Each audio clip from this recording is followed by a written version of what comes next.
Hello, back again. A day later than usual, but we're back. Bit of a different complexion to tonight's highlights reel. Going to focus pretty much entirely in terms of featured games on the National League Prem. A couple of the teams that came down from League 2 to see how they're getting on, and 3 of the newcomers. Luton's already featured twice this season, so we will check in on his score obviously later. But it's the other 5 that we're going to highlight today. We'll obviously go through the League 1 and League 2 scores as well, but obviously they don't really get Carabao Cup action, which everyone else did, or most of us did, in midweek. So I thought I'd give them a bit of a day to themselves.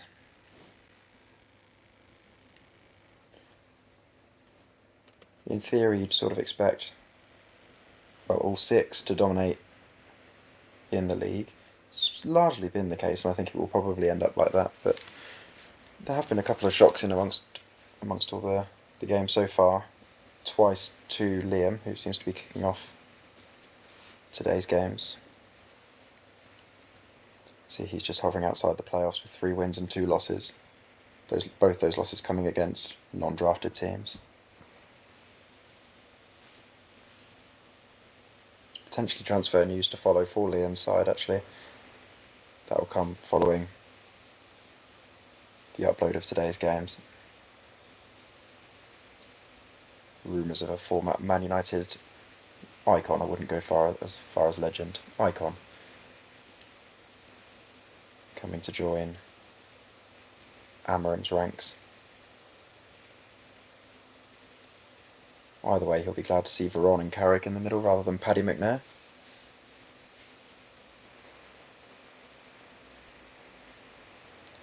Chelsea D, lost track. Yeah, this must be E. Like all the other Chelsea teams, have been absolutely raided. It's a lot of bizarre names. Those bizarre names have had a pretty mellow first half.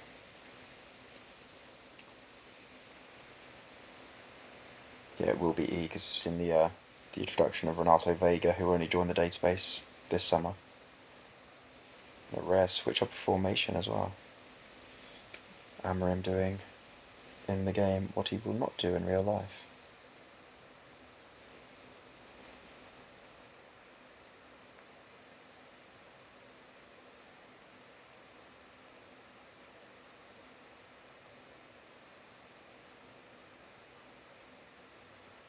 This could be the 3rd blip in 6 games. If he drops points again, really will be losing out on the running for the automatic places early doors.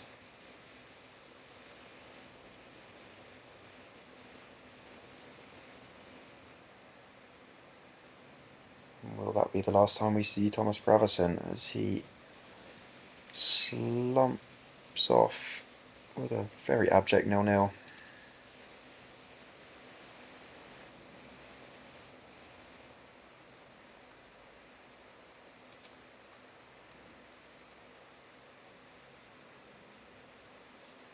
So of course Liam was one of the teams, one of the teams to come down. Meanwhile, NottinGiant Forest, run by Craig Daniels, one of the new teams. He's had a pretty good start to the year, only dropped a couple of points along the way.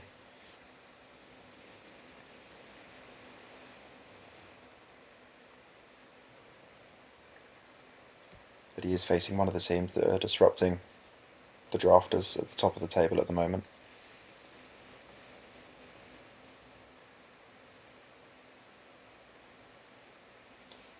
He's 4-4-2, of course, inspired by manager Brian Clough.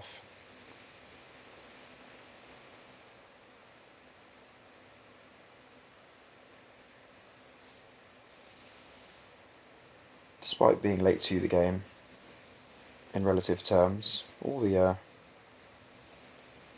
newbies, the 4 of them, they've been pretty quiet throughout the waivers or on the trading front. I'm not sure if they have been trying to do deals behind the scenes, but on the whole look to be seeing what their lads can do without interruption.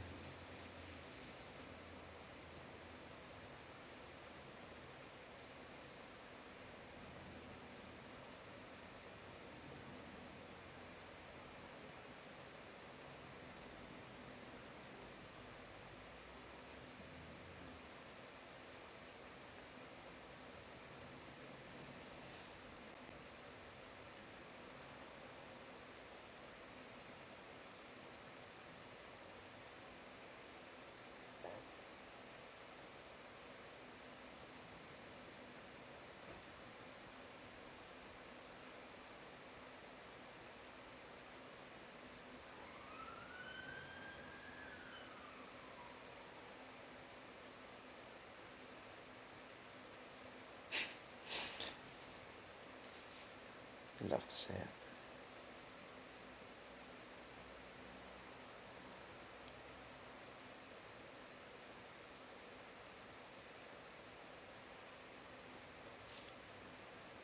Yeboah have not had many starts this season. It's mostly been Vialli and Morientes as the front two.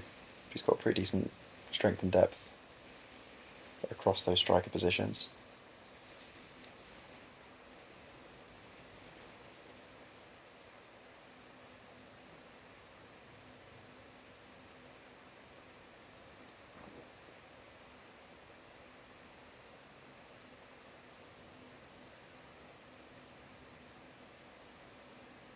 Still got the likes of Dion Dublin to potentially get game time across the season.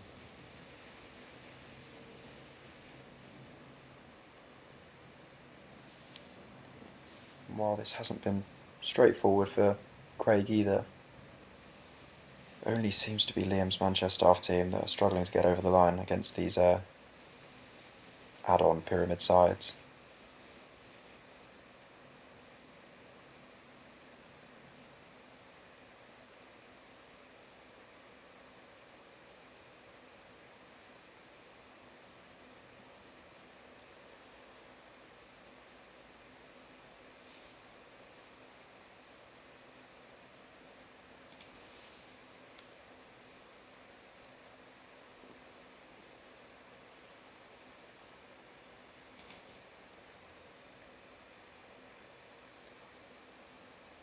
On to the next newcomer, the familiar sea of yellow for on the ball Craig, or otbCraig.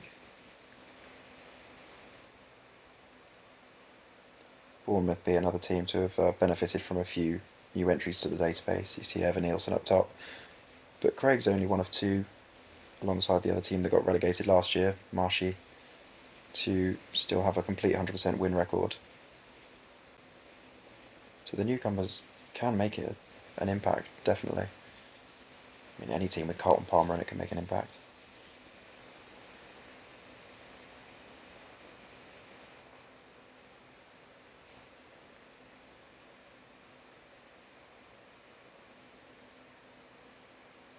Again, Craig, pretty quiet in the waiver window, although he did pick up Mkhitaryan, John Scales, Christophe Dugarry and Callum Wilson right at the start. One of them popping up with a goal there. But pretty much after that, decided he was done for the summer.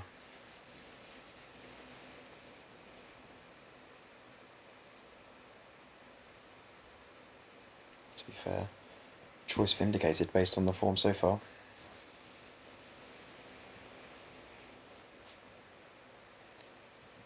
Sexy Sven, guiding into the top of the table after 5 games.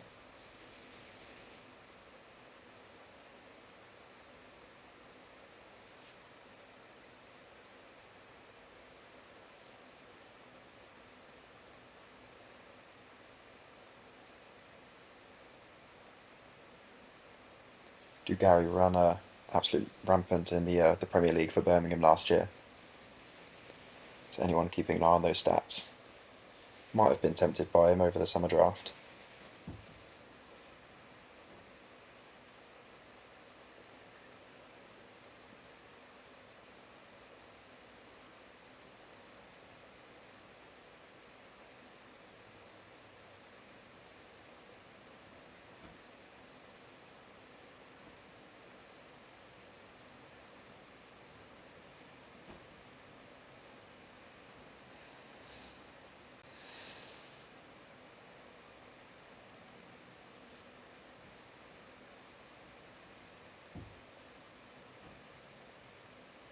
He's certainly got something right there.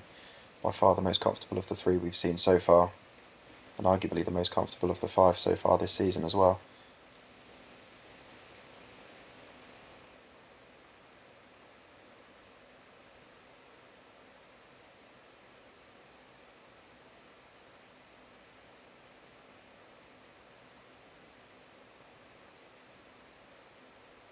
Not sure how Snodgrass has found his way to Bournemouth. Like I've said before, players outside of the drafted sides are welcome to move around, and he scored.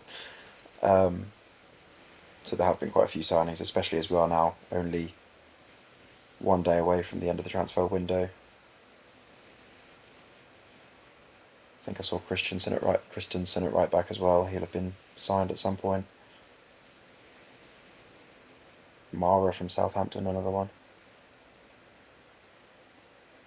None of them able to resist otbCraig.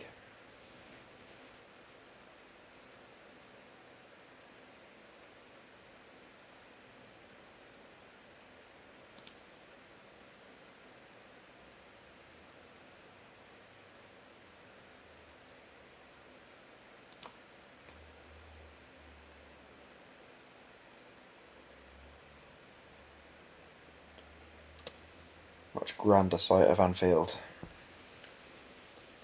Pretty miserable Anfield last year, watching Marshyside go down. They have had a good start to this season.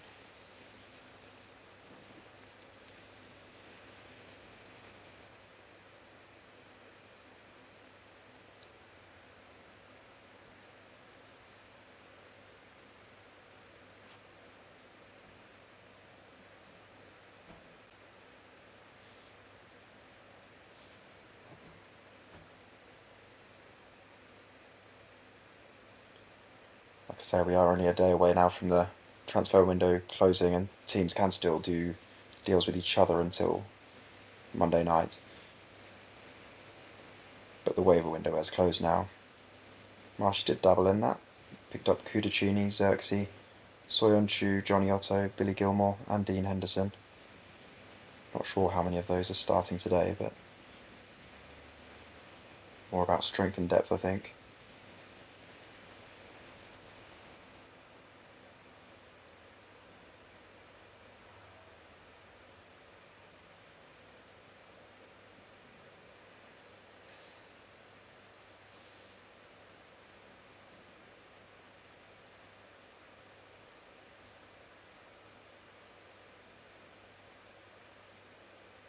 And the familiar putrid sight of Yaps down at right back.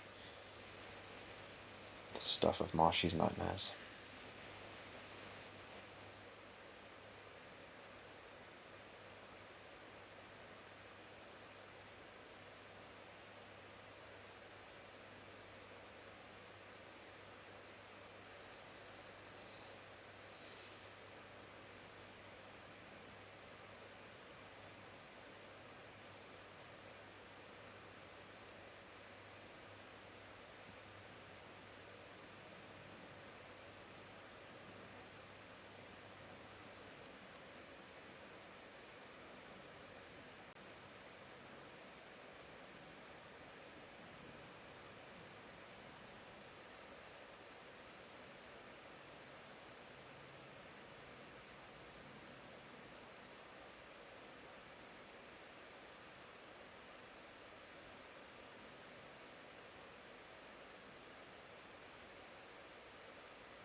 Technically, this lower league should be slightly better standard than real life National League Prem standard, but that was pretty typical for FM at this level.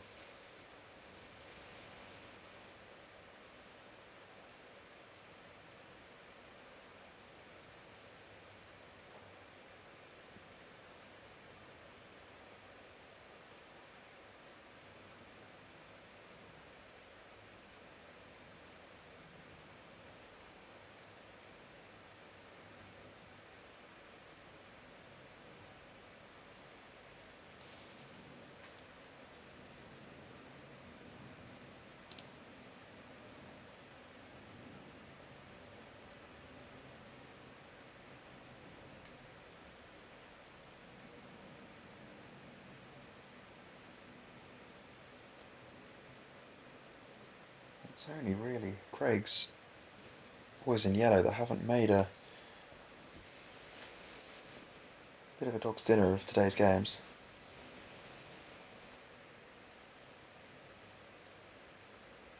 Odds are that Marshy will find a winner, but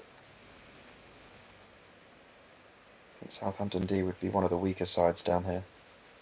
Again, quite decimated, a lot of young players forced in. I suppose their centre-backs aren't too bad.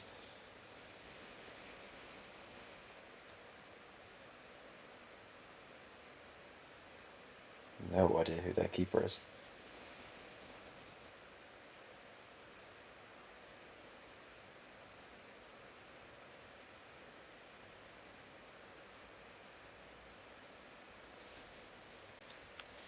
You've got right back Yapstam assisting a marauding N'Golo Kante. None of it matters.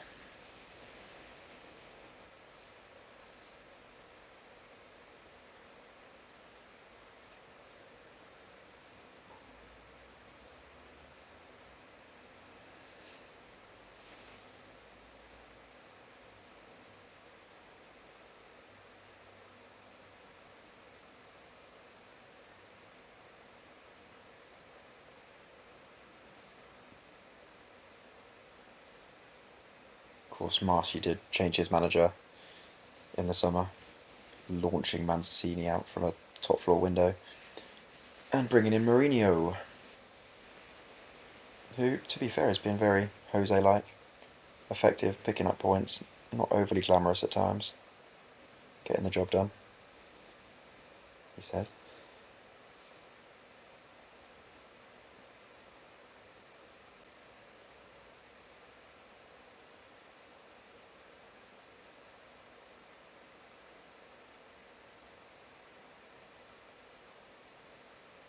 He says as they hit the woodwork twice in a minute.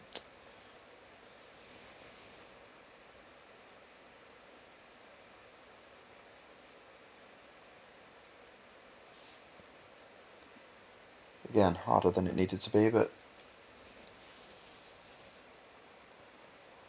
it's 5 out of 5.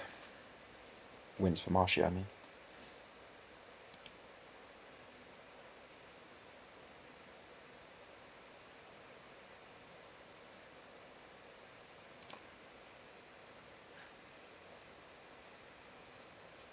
So finally, the only other newcomer that we haven't seen for a second time yet this season, Tom Gourlay's Gourlayverpool. Again, been pretty quiet in the waiver/transfer window, just letting a few younger players go out, but no incomings. Seemingly happy with his summer draft and Enzo Maresca's job guiding them.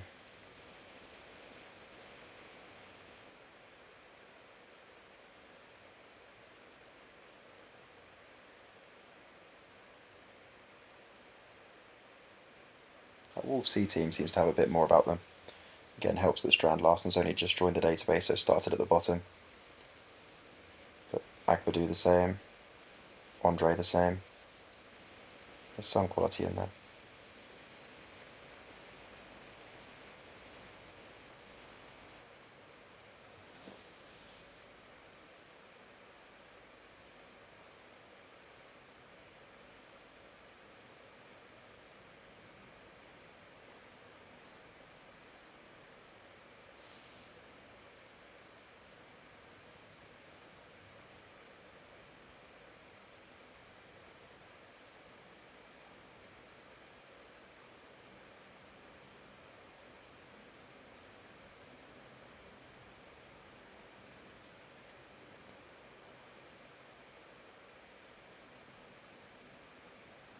Wolves C, overseen by Gary O'Neill, who felt the need to bring in Rodak from one of the Fulham sides, it seems.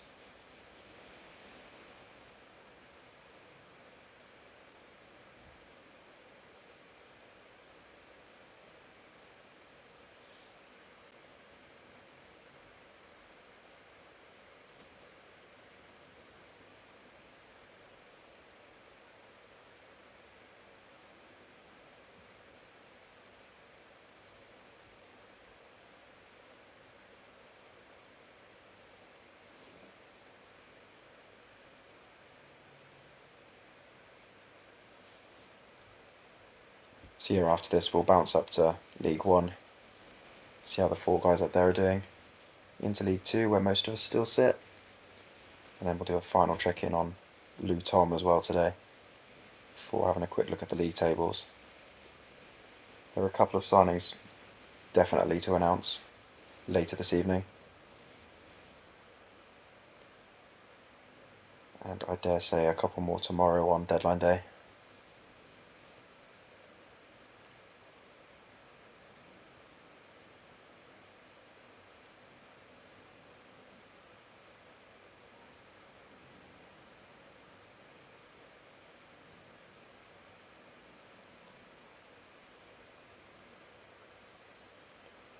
Again, not spectacular, but Gourlayverpool coming along very nicely. Pretty simple win. Cemented in the automatic promotion race, certainly within the playoffs. Only really Liam's Manchestaff that stumbled today.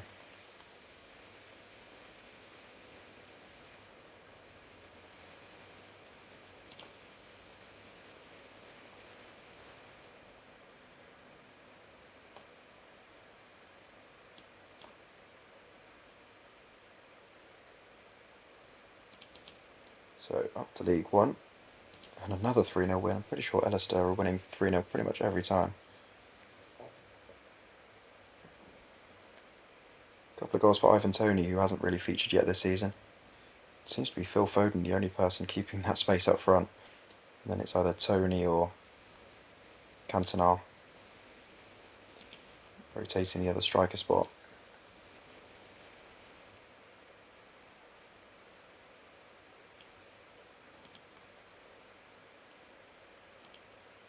Another pretty comfortable win for Foyverton, although a rare conceded goal. I think we've seen Bolton B quite a lot this year already through League 1 games and the Carabao Cup too.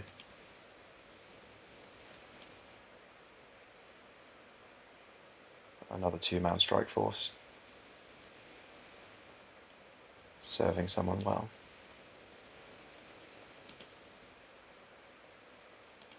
Another good win for Levi. Brought in Jacob Ramsey actually during the waivers this summer. Instant impact from him. No doubt he'll be messaging me pretty soon afterwards, Levi, to check on Alisson's status ahead of tomorrow's transfer deadline.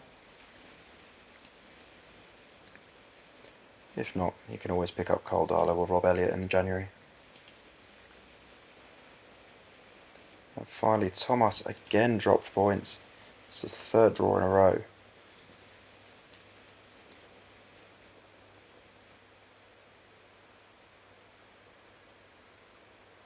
That logbook of his, I imagine, is containing more and more swear words with each passing game.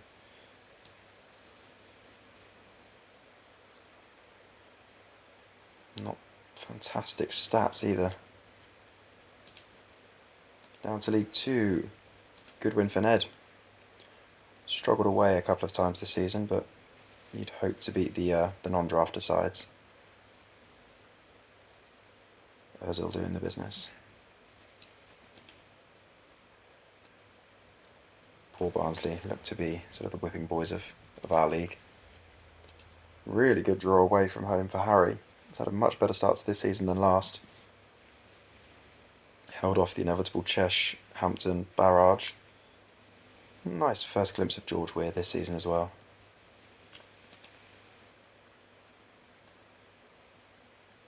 You'd expect this side to be pretty near the top come next May. Perhaps a surprising loss here though. Duras Vassell, who was rampant in pre-season, getting a start, and that odd front two paying off. Steve Stone's first start since being picked up in waivers. But yeah, Dan City Gal, who's had a very good start to the season, won't like the look of that Merson injury, and definitely won't like the look of the scoreline. Dauncey's Devils, meanwhile, really having a good start to the year. Took my unbeaten record last week. Now toppled Wyman away.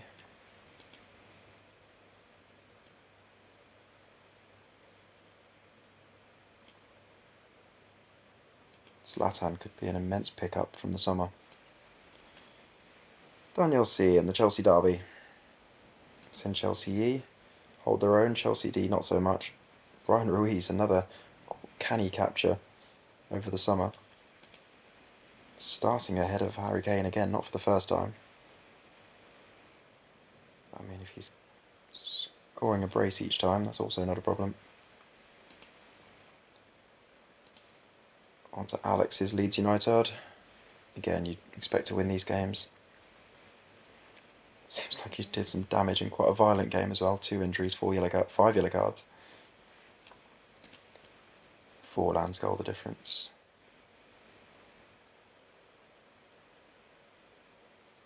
A few managers that definitely weren't playing 4-4-2 last year, switching to that now. A win for Connorwich and a couple of goals for Alan Shearer. He's had a pretty slow start to the year. First signs of Connor's dream strike force paying off. And a rare start for Sebastian Bassong for no reason whatsoever.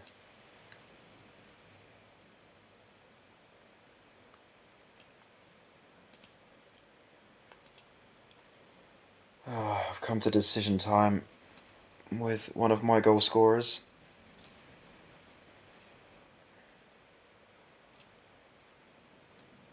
Him continuing to score doesn't really help my thought process. Another person with food for thought is Jazz, who can't seem to get consistency at the moment. He's had a not bad start in the league, but an early cup exit and another loss today. He has got some incomings sorted though, which will be announced later today. Another person that can't get his season properly up and running is Craig. Twice pinned back today.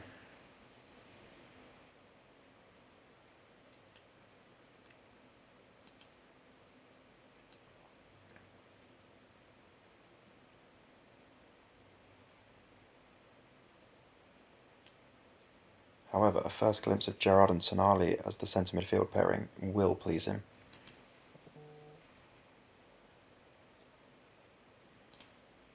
It's a bit of a surprising result as well. Warringham had made a very good start to the season. The ever inconsistent and unpredictable AFZ Wimbledon. Jamie Carragher obviously getting very zealous with his celebration, getting himself immediately sent off through it.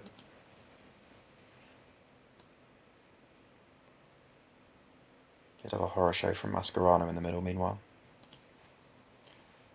And don't need to look at that final result. A little win for Brighton B. So just a quick look at Luton's result away at QPR's 2024 side. The ones I'm least interested in, to be honest. They were there to just fill the North and South divisions, and then they were the ones that just got promoted from South. But a good win for Luton. Meaning it is only Liam that didn't pick up a win from the 6 in the National League Prem. Take a quick look at the tables.